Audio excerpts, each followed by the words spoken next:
on behalf of Cadillac, I just want to say thank you to you all for coming. It personally means a lot to me to stand in a room before you all, just to hear your stories, because all your stories are really important. And for me, over the last decade, it's important. My passion is really connecting people, connecting us all, because there's a way that we can work together and help one another. It's not about how can the brand do something for you, or how can we leverage all of your Black excellence, your Latino excellence in this room, but it's really about how can we cultivate community so that you know if you need us, we're here for you. And that we know that if we need you, you're here for us as well. And so I've had an exceptional year with Cadillac as a brand, but I've also personally had a fantastic year. And the close of a decade is the opening of a beautiful new decade in 2020.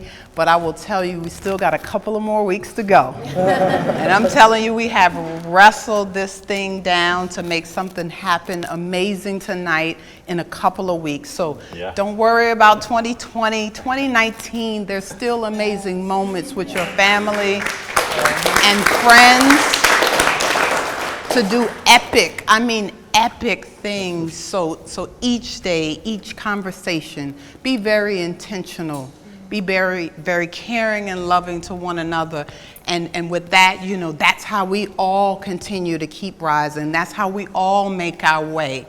Grab someone, grab a crew, grab a buddy, grab a friend, bring them along. You don't have to agree with everything that they agree with, but tarry with them, bring them along. And that's how we all, as people of color, that's how we'll all win. So with that, I'll turn it over to John, who has had an epic year. We have been so glad and so proud of him at Cadillac to power his hustle and to help move his genius forward. So I've been so glad and excited to be a part of that. And I would just leave you all with saying there's more in 2020. There's so much more to be done as we all figure out how to make our way moving forward. So with that, thank you so much on behalf of Cadillac. It's been a lot of firsts for me. A decade ago, I'm on the younger side. I'm 26. I was still in high school. I was planning to be the world's greatest jazz musician. I moved to New York City to make that happen.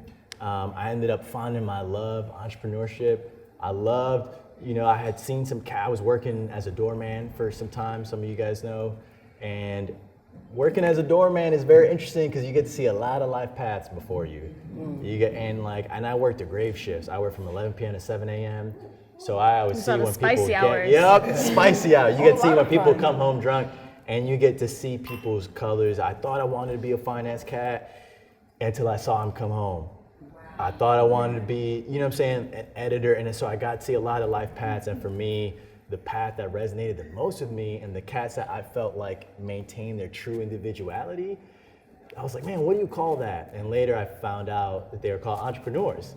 Like cats who make it happen and still are completely themselves. They could wear what they want to wear, they could say what they want to say, and something was very empowering about being able to slip outside of the matrix, but also you kind of got the game in the palm of your hand. So I felt I was very allured. I started my first business, went through bumps and bruises, was fortunate to sell it. Had a lot of L's, a lot of days where I woke up really stressed, bleeding from my nose. I didn't know how I was gonna make payroll. I gave up a comfortable life. I had maybe staff of 20 people when I was 20.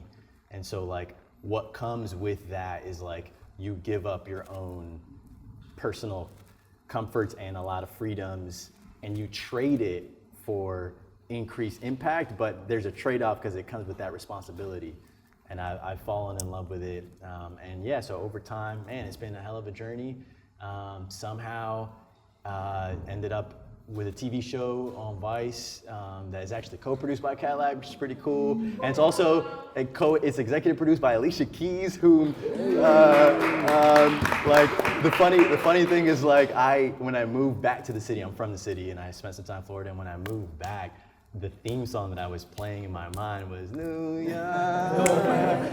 And like just to have these full circle moments, I'm sure like all of us have achieved so much here and or are about to, and you have these full circle moments, and when they happen, there's almost a funny quality to them because you laugh at yourself because there were moments where it was ever in doubt.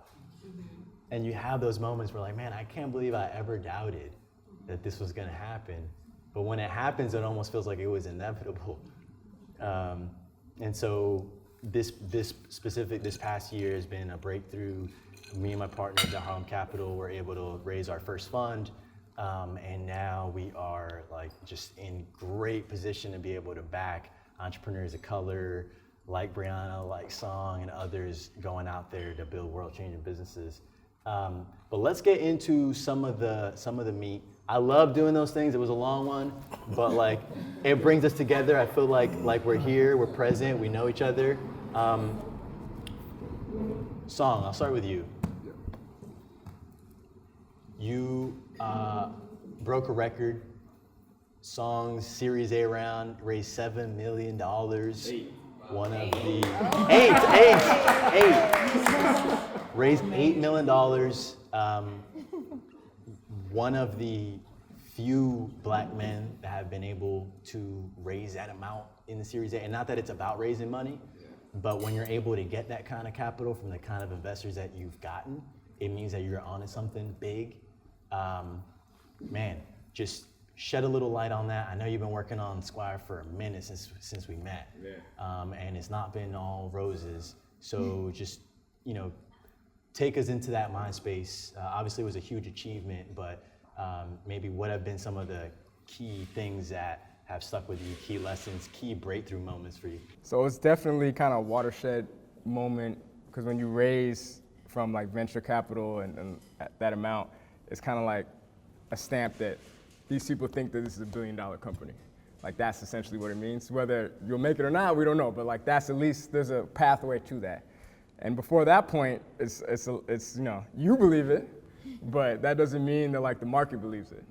So I mean, we started, neither my co-founder or I were in tech. We pretty much started with an idea, and like we didn't have somebody to build the product. You want to start a tech company, but you can't build the actual tech product.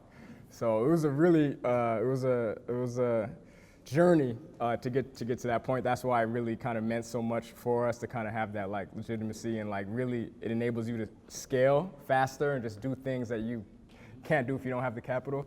And like John said, like unfortunately it's a very small percentage of black founders who are able to kind of get to that point. So for us it means a lot. We know like kind of like what's on our shoulders, and like it's even more pressure for us to succeed because there's so few successes, like big successes that are black. Honestly, there's probably like 3 or 4 that have built like really big, massive companies. And we know that like these investors, what they do, they're paid to like pattern match. So like when they're investing, they're sizing all that up and they're thinking like, who is like this, who? That's why if you look like Mark Zuckerberg and you're like an introverted, white dude with a hoodie, you have a leg up. just because that's what they're doing, that's their business.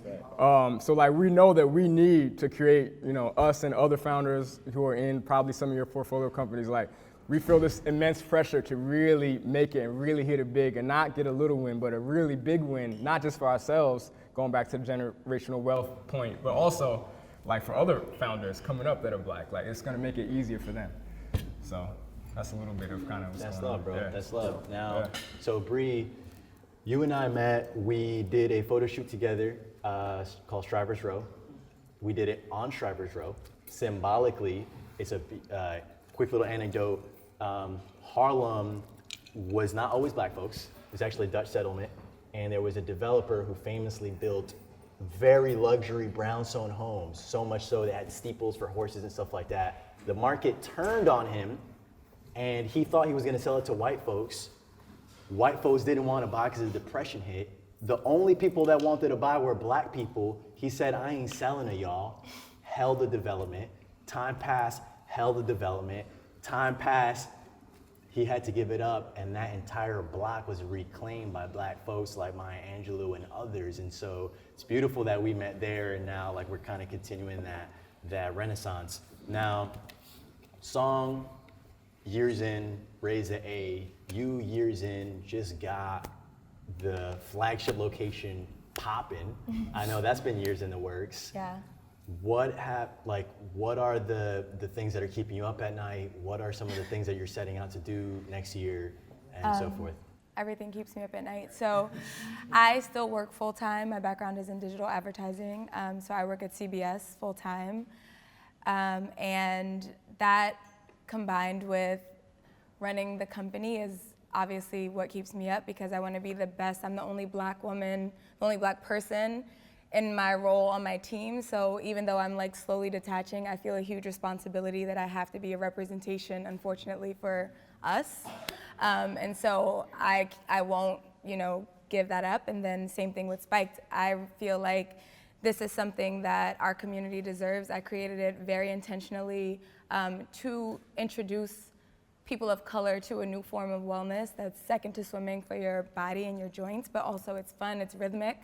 And also beyond the cycling classes, just introducing us to wellness. So our phrase is insult the standard, which I don't like to define that for you. You take that and whatever that means to you. But in this time, it means that all the things that they're telling me I can't do and all the reasons why in the beginning everyone wouldn't believe in it when we were literally in the basement of a shared space with broken bikes, and like people still showed up year after year, and to now have our own flagship space, the first cycling studio in Bed-Stuy, a landmark that meant so much to me because it's a community that has such a rich history and such a lack of things that are needed. And so it's been the most beautiful journey.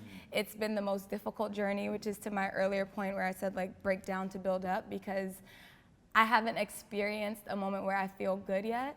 Every day, it's like the day that I got the keys to the flagship, I had the worst client meeting at CBS. So it's like I've experienced literally the best and worst in every single day since I'm like always on my phone, because for every good moment, there are literally 10 bad moments. Like classes are packed, but the landlord is saying that the music is too loud now. So I think it's just literally, I think if you have a passion for something, and this is something that you said this earlier, of just like, we live in a very Instagram, social, like look at what I'm doing, and I feel like I pray and hope that the work speaks for itself. If y'all never see me again, that Spiked will live on long after me, that it'll be in communities that you come from or that your families live in, because that's what's necessary. So 2020, we're looking to obviously expand rapidly. We don't want to wait. I tell everyone else to go legend, and I'm ready to do it too. I love that. Now, speaking of legends, Lalu, you had the chance to work with some and bring your very signature. It's my first time meeting you in person, fan of your work. Thank you. I didn't realize that you rock the whole ensemble like in person and bring your beautiful art to life. You're bringing your culture, which has had global impact, but you're bringing it now to some of the top stars that you worked with Beyonce this year. Yeah. Which is incredible.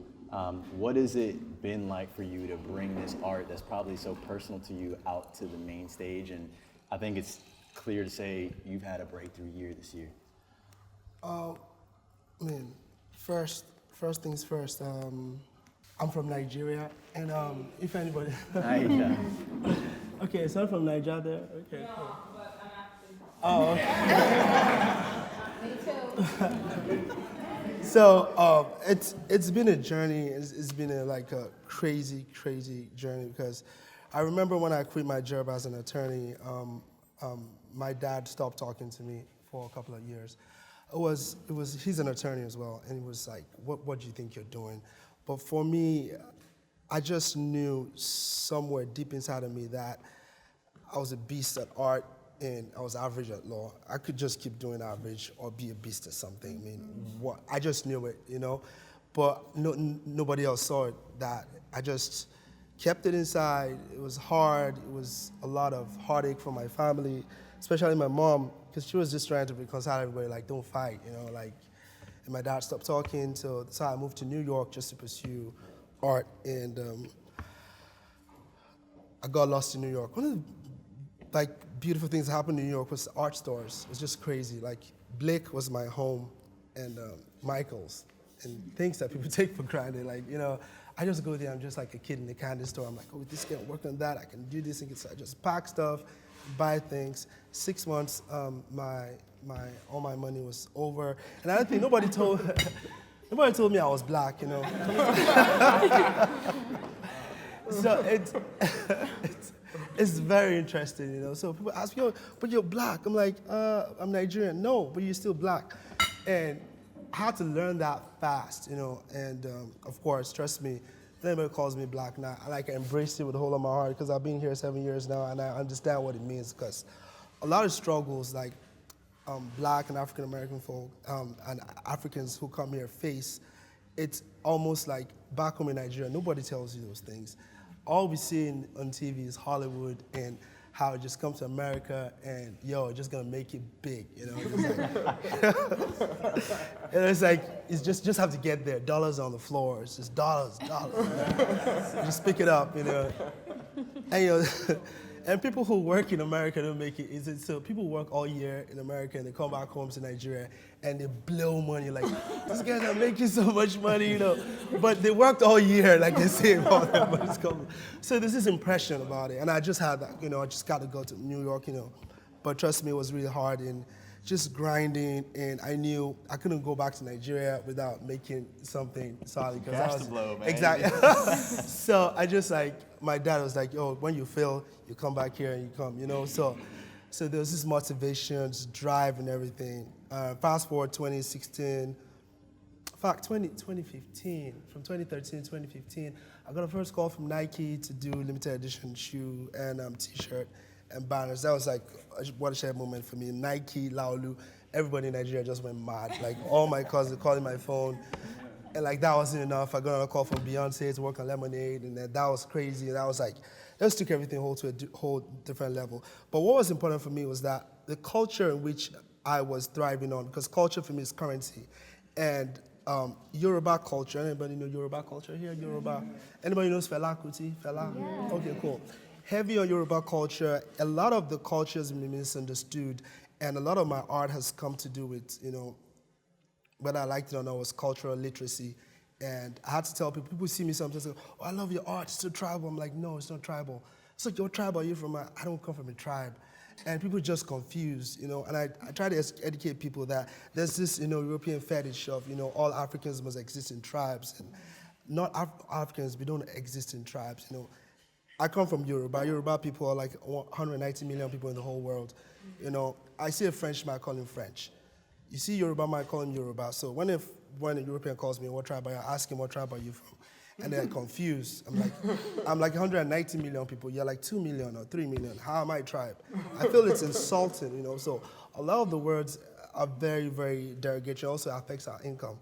Because the moment you're classified as tribal or they put you as primitive, then you're anthropology and then your history. And I'm alive now. I'm making arts and contemporary. So if you respect Picasso, you learn their story. So you got to learn my story too and respect my art. So all of that has been part of my MO, and I've been pushing this and working with people like Beyonce, Serena, Nike. I did a collaboration with Starbucks. I gave my first TED Talk. Oh God, that was crazy. It was insane. And finally, my dad's memorized my TED Talk now. This is the funniest part. So he's like bragging to all his friends. Now I'm his favorite son, which is kind of crazy because my brother doesn't like it. He was like, yo, your dad is yapping about you right now. So it's kind of fun to see everything come full circle and also how far we're going to go. I met my partner is here, JG. We've been working together. Wait, which one is he? Is he? And went in 2016, and because we're both Yoruba, we have this connection. And how we met was very funny because he wanted me to design a tattoo on his body, and he loved my art. And his sister just passed at that point, and he just saw my art. And he's like, I love what you do, and I want you to be able to use the orishas and use the patterns to be able to represent my sister, because we're big fans of your art. And before she left, you know, that just touched me. I was just heavy, and I was just like, wow, people want to put my art in their body permanently. And we struck a chord, kept talking. Not long after, we started working together, and just been blessed to be like, he's a genius. You know, he just understands market and understand things, how it works, and you know, financials and everything. And as an artist, I can just go to bed and just like create. And you know, I got somebody, you know, watching my back, and we just want to be able to tell people, and I bring this art to the fore, like explaining to people and the power. This art I put on my face is melanin. Melanin is the paint. So when you look at my face, you look at the art on it, you see a crown and you see a wave. The crown is my name, my mom's surname, and the wave is water. It means Shebanjo. My surname is Shebanjo. The water, together with the water deity. The crown is Adegwega. So these are patterns, these are lines, these are like codes that we used to write. So when you look at some of these pieces right here, I tell stories with them. They're codes, they're writings, they're Asian. I kind of put modern twist to it as well. So what I'm trying to do is to tell people of a language that we can all embrace and use for ourselves and teach the younger generations. There's nothing archaic about it, it's not primitive. In fact, or anything, just the fact that, you know, Europeans had bigger guns and they colonized us didn't mean they were more civilized than us. Civilization had nothing to do with guns. And yeah, so that's my MO, and thank you for having me, John, and I like what you're doing, and shout out to Cadillac. Thank you guys so much. I love being tables like this and sharing my experience, and if anybody wants to do anything, collaborations, I'm open, and we can talk. Thank you. Well, speaking of society, there's someone at the table who would like to talk about it. I'm not saying who it is, but I might be looking right at her. Alex, you've had an exceptional year as well. I think it's been a breakthrough year for you. When we first met, we're doing Boss Babe.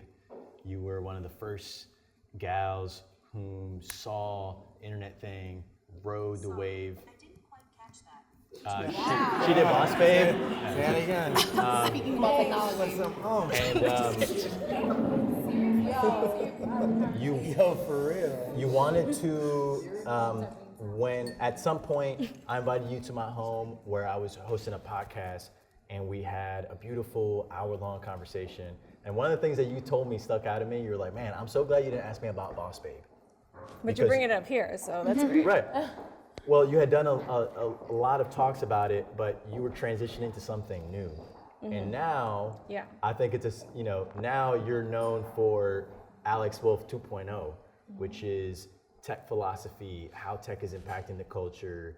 In that interview that we had, you got me to understand that while I got good as a marketer, I didn't even realize, like, I didn't question the forces at play and like question what was happening. So anyway, breakthrough year, you've carved out some white space. What is it like to be in a white space almost completely on your own? You think I'm on my own? I think you're on your own. If I were to say VCs, entrepreneurs, like we're here, but you're Yeah. existing in tandem with us, but in a silo. Does that feel lonely? Does that feel empowering? What does it feel like to you? I think that 2020 and this next decade that we're going into, we're going to have a lot more conversations that revolve around the ethics of technology, because now we're feeling all the side effects, and it's happening on such a grand scale that I think it will become a mainstream conversation. So I think having these discussions beforehand, is just sort of like the start. But if anyone here is interested in learning about what's happening on the technological landscape, there will be a lot of shifts happening as far as what's going to change with our social media, what's going to change with ownership, and particularly cultural capital. I see a lot of mainstream shifts happening. And so I love this space. I'm used to being early. And sometimes it can be uncomfortable because people think you're crazy, but then when the trend settles in, I think that's happened with a few examples this past year, just like the conversations about the like button, the Motorola bringing their Razr phone back, and really trying to question, just because technology is faster, cheaper, or productively more efficient, does that mean that it has that impact on us for our meaning and for us as humans? Not necessarily. So I'm excited about it. I'm waiting for y'all to catch up, to be honest. AJ, speaking of being early, you are a trailblazer amongst Latino men, and for that I thank you. you are now heading up, you're the A&R at YouTube with an emphasis on Latino. I love your Instagram videos, by the way. You're like, oye, mi gente, he just like speaks mad fast in Spanish, and then like it translates and goes back and forth. Man, I guess like as a Latino man in music, also at the same time where Latin music is really starting to take off, you know, you had a big transition from Spotify to YouTube. What are you feeling like, you know, you feeling like the being early has paid off in a big way? What are some of the things that you're wishing that people of color in music need to be doing more or less of? Oh man, first of all, our culture is a new pop culture and is a new general market. I don't think we're no longer a minority. I think we're a majority. And I think we have the dollars and the capital to take over the world, right? Being ahead is amazing, but it's like Alex mentioned, it's like, all right, you guys gotta catch up. What we have to do is, there's so many top distributors, there's so many top labels, there's so many top companies making money of our culture, but where are our faces getting these bags? So what we need to do first is protect our culture, protect our music, educate ourselves, understand publishing, understand royalties, understand when is it the right time to sign with a major label, using your leverage, using your community, working together to get what you're really worth. The deals between general market and Latin or African American culture are way different. The sync deals, the publishing deals, the advances, the marketing dollars, everything is different, even to the pay. But look at the numbers now and look at the charts. 1 to 20 in any digital platform, African American, Afrobeats, Latin, right? Who's signing these checks? Is it someone of color or is it someone different? So it's time for us to unite, combine, educate ourselves, and understand that we have the power. So when it's time to make deals, we leverage the deal for our bettering and for our advantage, and that's instead of us having to sign our souls to the devil, as they say. But so then as a check writer, Alexis, and you're trailblazing, you're a black woman heading up multicultural at a brand that resonates with the culture. You are now in a unique position to not only further a brand, but like just as an individual, black woman stepping into this, like, and I remember when Alexis stepped into the role, we had like an initial meeting and she was like, all right, John, give me the lay of the land. And then like, so I was giving her, she was taking notes. And then like 3 months later, we had lunch in Detroit and it was like a completely different woman. She was like, John, sit down. And she was like, listen, this is what you're gonna do. And like, I've seen Alexis claim this power. And I felt like there was a moment where you realize like, oh, okay, I'm in this seat. Like I get to make plays. I get to enact the things that I think are gonna be impactful. I get to align with directors, creators, you know, and whomever, and you get to put those things in motion. So what are some of the big kind of pressures that you feel on the shoulders, and what are some of the big opportunities that you're seeing? I think there's always opportunities. So like there's always opportunities. I have had lunch with people and thought to myself, there is no way I'm going to do this, or there's no way this could never work. And then 2 months later, I'm like, that conversation with the guy from Peloton, maybe we could make that work. So I think first it's always like have the conversations, fight for the share of voice and the conversations. I mean, fight for them. It's so important. 2, I would say be prepared. So the thing is like you can stalk everybody on Instagram, Facebook, all types of social media, LinkedIn. It happens every day for me. But be prepared. So we do read them all. We just delete the ones that don't make sense, that don't align, that you can attach a deck in LinkedIn, and sometimes people attach decks. Woo.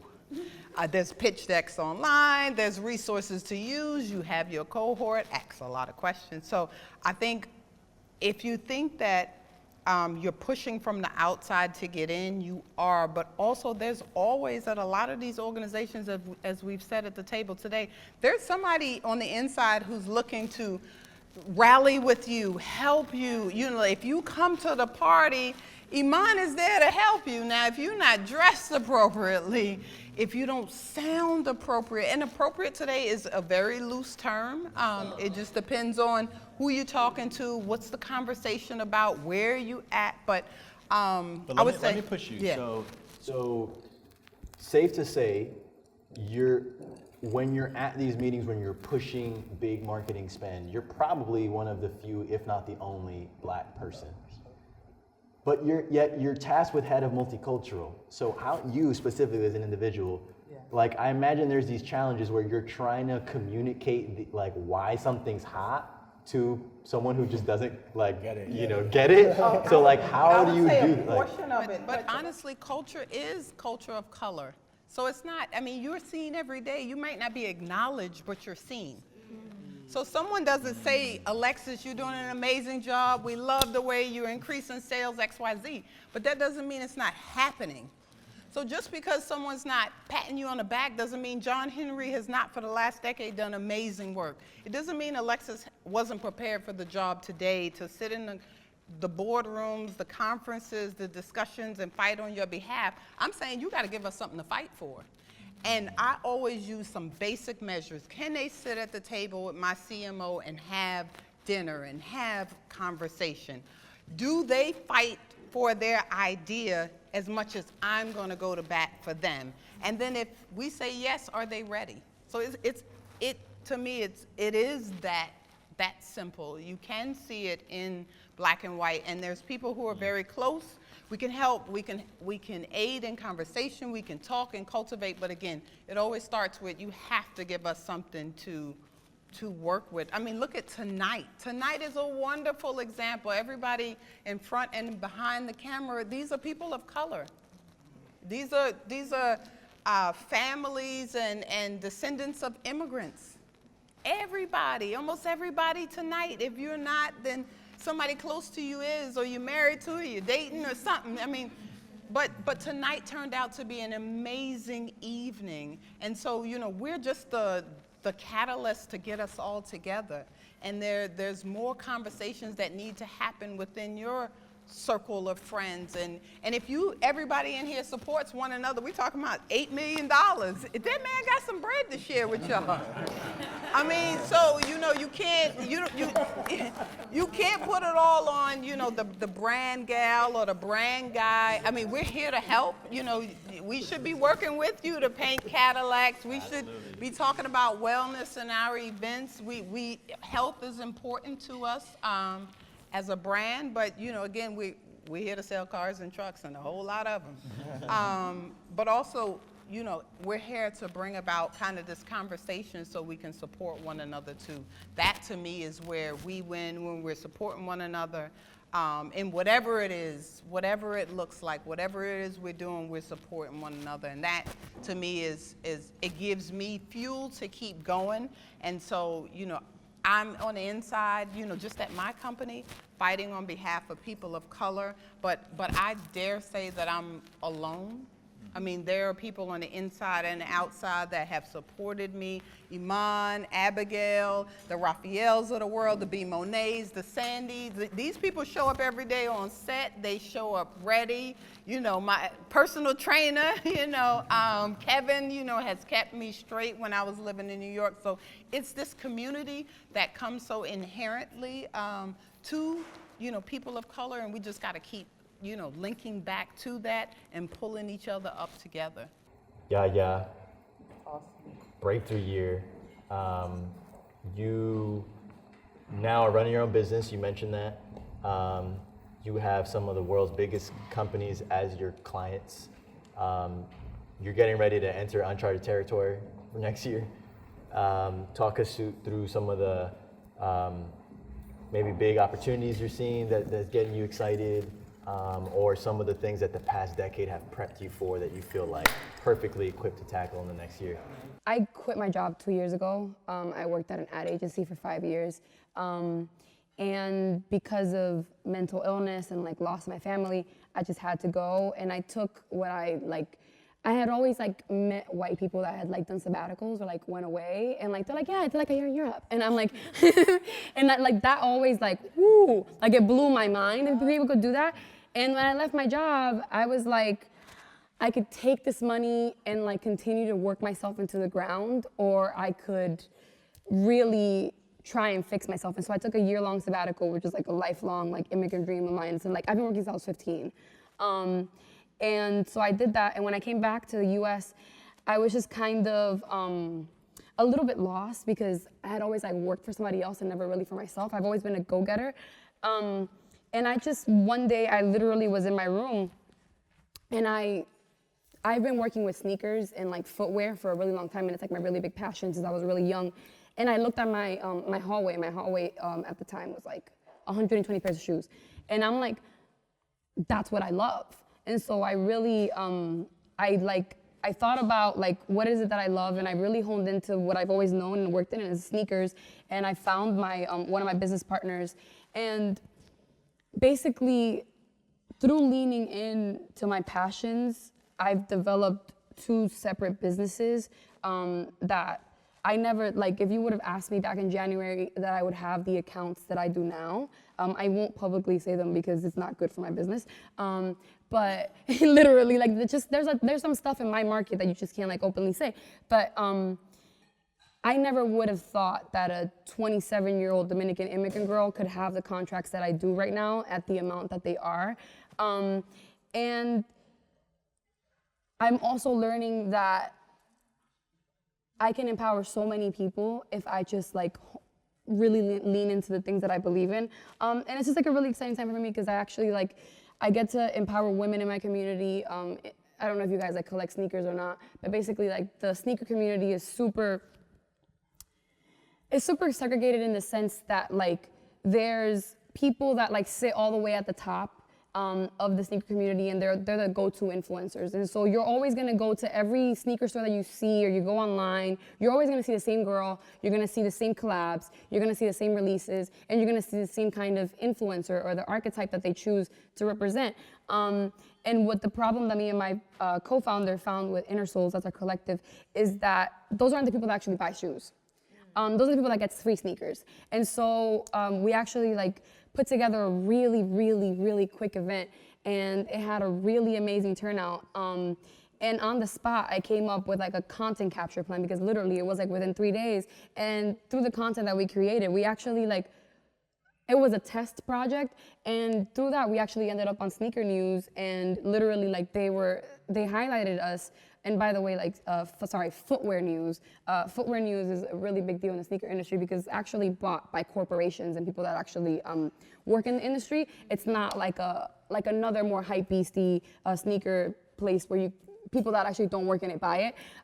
So it's super important for the 2 of us to be 2 Latin women to be featured as like people that actually can dictate what the market can do. And so for she and I, 2020 is really about taking our community of women of color that actually like purchase these items and are in this community and have been for many years, and actually advocating for them and bringing those women to the space. So for example, there are women that are nurses that own 700 pairs of shoes. But those women aren't the ones that are getting put on the covers of places or anything like that because they aren't the traditional stereotypical person that would do that. And then through my other work, people don't know that like I'm actually like a real marketer that actually did work in advertising. So like most of my work right now is competitive audits, is where we match up the brands to the actual like competitive set that they're in. And when I tell people that they don't even know that it exists, they don't even know that like, a 27-year-old dropout could even be capable of doing that, and like running analytics and data and running a full team and like having people actually work for them. So I'm just like really excited to see what 2020 is going to do for us and what we can do for the community. That's amazing. That's amazing. We have champagne being poured. We're going to toast in a moment. I just want to hear lastly from Tracy. You are a familiar voice to probably tens, if not hundreds of thousands via your radio show. I know you have a big transition in the year to come. Just tell us a little bit about the mind space that you're in and some of the things that you're excited about. Yeah, I'll do my best to keep this a straight, succinct line, but this year has really been about embracing ambiguity. Like 10 years ago, It felt very easy to me. I wasn't necessarily like, this was when I was still freelancing in the magazine world, but clarity, I was in the East Coast. I've been in New York like a hood rat my entire life, but clarity was there. You would have felt like every day was sunny and I was living in LA. But I realize as I get older and, you know, there's all this evidence that I'm human, that there are seasons. And which is why I love living in New York, because I need the tangible reminder that there is value not only in summer, but in winter, and in fall, and in spring. And I needed also reminders this year that I am valuable, whether I am creating money or whether I am creating lasagna with one of my best friends, Alex, you know? And I needed a humbling of not just solely being in a leadership position, but being in a supporting position, you know? When you win an Academy Award, it's not just for leading actress or actor, it's also best supporting actress. And I loved being in the position of supporting someone. One of my best friends, Alex and Carl, both had TED Talks, and it was such a joy for me to sit back and learn instead of always using my voice to speak, you know? Just reuniting with my ears, reuniting with the strength in my silence, you know? Because when you're moving a lot, especially when you are in this wellness industry, and Dee, you may know this, is you forget about your own wellness. When there's money around it, when there are faces looking at you, it can become performative in a sense, especially when a lot of your bags are coming off of social media and you remember that you initially did this just for yourself, to spark your own catharsis, and everything else was an accessory.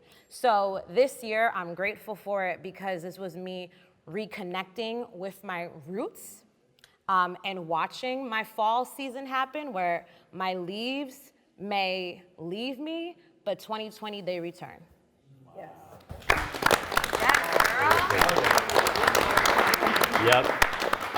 So, wow, I'd like to propose a toast, man. And before we clink the glasses, Driven Society team, where you guys at?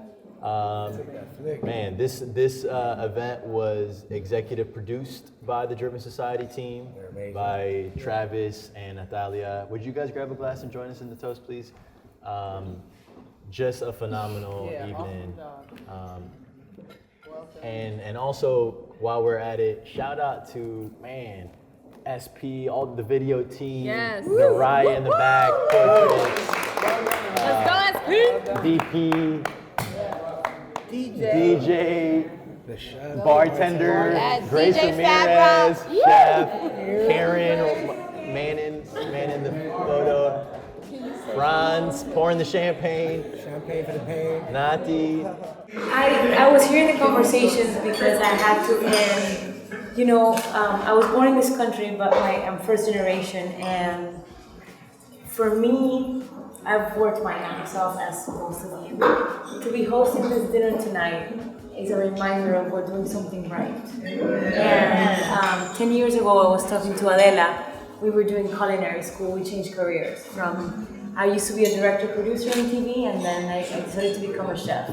So thank you guys for giving me this opportunity. I hope you really enjoyed it, and cheers to 2020.